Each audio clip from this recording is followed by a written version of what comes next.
मरकस की अंजील 14 बाब 43 आयत से 52 आयत तक।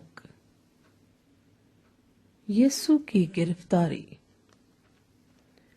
वो ये कह ही रहा था कि फिलफौर यहूदा जो उन 12 में से था और उसके साथ एक भीड़ तलवारें और लाठियां लिए हुए सरदार काहिनों और फकीहों और बुजुर्गों की तरफ से आ पहुंची, और उसके पकड़वाने वाले ने उन्हें यह निशान दिया था कि जिसका मैं बोसा लूं वही है, उसे पकड़कर हिफाजत से ले जाना।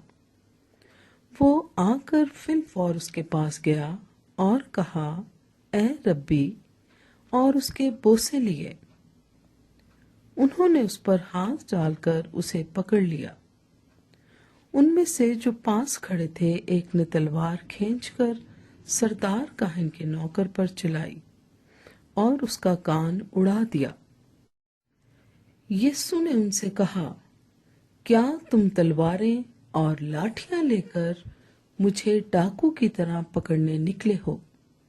मैं हर रोज तुम्हारे पास हैकल में तालीम देता था और तुमने मुझे नहीं पकड़ा, लेकिन ये इसलिए हुआ है कि नविश्ते पूरे हों। इस पर सब शागिर्द उसे छोड़कर भाग गए, मगर एक जवान अपने नंगे बदन पर महीन चादर ओढ़े हुए उसके पीछे हो लिया। उसे लोगों ने पकड़ा, मगर वो चादर छोड़कर नंगा भाग गया। पाक कलाम के पढ़े और सुने जाने पर खुदा की बरकत हो। आमीन।